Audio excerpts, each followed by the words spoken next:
Hi hello ನಮಸ್ತೆ, welcome to mister media YouTube channel.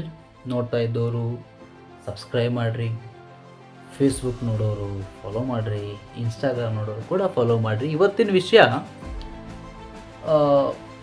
ಒಬ್ಬರು ತಂದೆ ತಾಯಿ ಆದವರಾಗಲಿ, ಶಾಲೆಯಲ್ಲಿ ಗುರುಗಳಾಗಲಿ ಮಕ್ಕಳಿಗೆ ಯಾವ ರೀತಿ ಸಂಸ್ಕಾರವನ್ನು ಕಲಿಸಬೇಕು ಅನ್ನೋದಕ್ಕೆ ಒಂದು ಸಣ್ಣ ಉದಾಹರಣೆ. ಸಂಸ್ಕಾರ ನೇರವಾಗಿ ಕಲಿಸೋದಾದರೂ ಇರಲಿ, ತಂದೆ ತಾಯಿ ಅವ್ರು ಯಾವ ರೀತಿ ಇರ್ತಾರೆ ಅದನ್ನು ನೋಡಿ ಮಕ್ಕಳು ಕಲಿಯೋದಾಗಿರಲಿ, ಗುರುಗಳು ಯಾವ ಇರ್ತಾರೆ ಅದನ್ನು ನೋಡಿ ಮಕ್ಕಳು ಕಲಿಯೋದು ಯಾವುದು ಇರಲಿ. ಒಂದು ಸಣ್ಣ ಉದಾಹರಣೆ. ಇವತ್ತು ಒಂದು 2 days ಬಿಫೋರ್ ಶಾಲೆಯಲ್ಲಿ ಒಂದು ಮಗು ನನಗೆ ಒಂದು ಚೀಟಿಯನ್ನು ಕೊಟ್ಟರು, ಒಂದು ಲೆಟರ್, ತಾನೇ ಬರೆದಿರೋಂಥ ಲೆಟ್ರ್ ಕೊಟ್ಟರು. ಸೊ ನಾನು ಕೇಳಿದೆ,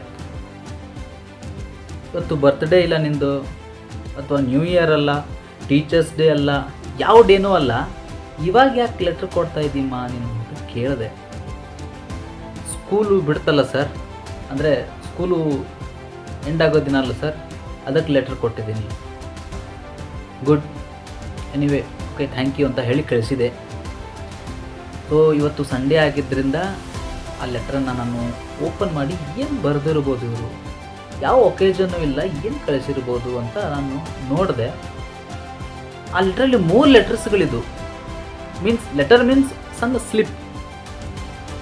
ನೋಡಿದೆ, ವರ್ಡ್ಸ್ ಸಿಂಪಲ್ ಆಗಿದ್ದರು, ಬಟ್ ಅದ್ರ ಹಿಂದೆ ಇರುವಂಥ ಮೌಲ್ಯವಾದಂಥ ಶಿಕ್ಷಣ ಏನು ಪಾಲಕರೇನು ಕೊಟ್ಟಿದ್ರಲ್ಲ, ಅಥವಾ ಟೀಚರ್ಸ್ ನೋಡಿ ಬಂದಿರೋದು, ಅಥವಾ ಪಾಲಕರು ನೋಡಿ ಬಂದಿರೋದು, ಅಥವಾ ಪಾಲಕರು ನೇರವಾಗಿ ಕೊಟ್ಟಿರೋದು, ಅಥವಾ ಆ ಮಗುವಿನ ವಾತಾವರಣ, ಸುತ್ತಮುತ್ತ ಇರೋ ವಾತಾವರಣನೇ ಹಂಗಿತ್ತು ಗೊತ್ತಿಲ್ಲ, ಭಾಳ ಖುಷಿ ಆಯಿತು.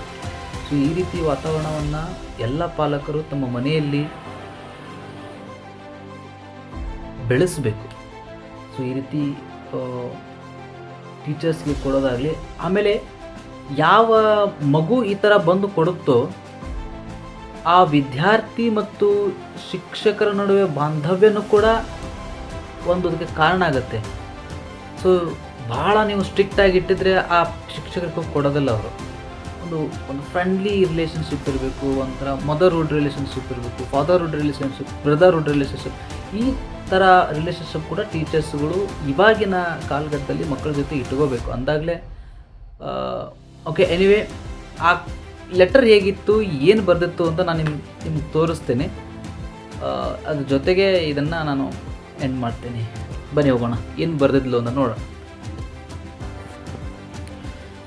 ಎಸ್, ಸೊ ಇದೊಂದು ಚಿಕ್ಕ ಲೆಟರೇ ಇರ್ಬೋದು, ಆದರೆ ಇದು ಆ ಲೆಟ್ರ್ ಒಳಗಿರೋ ಬರೆದಿರುವಂಥ 3 ಸ್ಲಿಪ್ಸ್ಗಳೇನಿತ್ತಲ್ಲ ಭಾಳ ಅರ್ಥಪೂರ್ಣವಾದದ್ದು. ಅದರ ಮನೆಯಲ್ಲಿ ಪಾಲಕರು ಹೇಳಿದರೂ ಕೂಡ ಅದು ಆ ಥರ ಒಂದು ಎಮೋಷ್ನಲ್ ಆಗಿ ಬರೆಯೋದಕ್ಕೆ ಸ್ವಲ್ಪ ಕಷ್ಟ. ಬಟ್ ಆದರೂ ಆ ಪಾಲಕರಿಗೆ ಹ್ಯಾಟ್ಸ್ ಆಫ್, ಟೀಚರ್ಗೂ ಕೂಡ ಹ್ಯಾಟ್ಸ್ ಆಫ್. ಸೊ ಏನು ಬರೆದಿದ್ರು ಇದರಲ್ಲಿ ಅನ್ನೋ ಕ್ಯೂರಿಯಾಸಿಟಿ ನನಗೂ ಇದೆ, ಅಥವಾ ಆ ಕ್ಯೂರಿಯಾಸಿಟಿ ನೋಡೋರಿಗೂ ಇರಲಿ.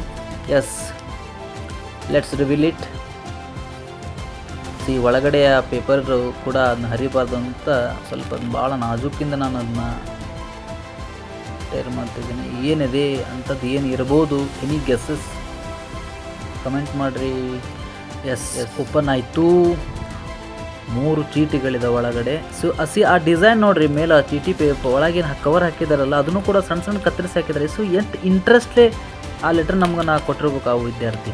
ಎಸ್, ಒಂದೊಂದು ಲೆಟರ್ ನಾನು ಓದ್ಕೋತ ಹೋಗ್ತೀನಿ ಇವಾಗ. ಸೊ 1ನೇ ಲೆಟ್ರಲ್ಲಿ ಏನು ಇರ್ಬೋದು? ಎಸ್, ಏನು ಬರೀತಾಳೆ? Heart. Thank you for your lovely teaching teacher. Thank you so much, thank you so much. So second ಲೆಟ್ರಲ್ಲಿ ಏನಿದೆ? Any mistakes means sorry teacher. No mistakes, no mistakes, no mistakes. ಯಾವ ವಿದ್ಯಾರ್ಥಿಗಳು ಯಾವುದೇ ಮಿಸ್ಟೇಕ್ಸನ್ನು ಮಾಡಲ್ಲ. Teacher is not a teacher, they are a god. Teacher ಕೇವಲ teacher ಅಲ್ಲ, god ಇದ್ದಂಗೆ. ಸೊ ಈ ಪಾಲಕರು ವಿದ್ಯಾರ್ಥಿಗಳಿಗೆ, ತಮ್ಮ ಮಕ್ಕಳಿಗೆ ಈ ರೀತಿ ಒಂದು ಮೋಟಿವೇಶನಲ್ ಏನಾದರೂ ಹೇಳ್ಕೊಟ್ರೆ ಮಾತ್ರ ವಿದ್ಯಾರ್ಥಿಗಳಲ್ಲಿ ಈ ಥರ ಮನೋಭಾವನೆ, ಈ ಥರ ಭಾವನೆ ಬರೋಕ್ಕೆ ಸಾಧ್ಯ. ಸೊ ಎಲ್ಲ ಪಾಲಕರು ಇದೇ ರೀತಿಯಾಗಿ ತಮ್ಮ ಮಕ್ಕಳಿಗೆ ಟೀಚರ್ ಅಂದರೆ ಏನು ಅಂತ ಹೇಳ್ಕೊಡ್ರಿ. So thank you so much. 3rd standard Anushree, thank you.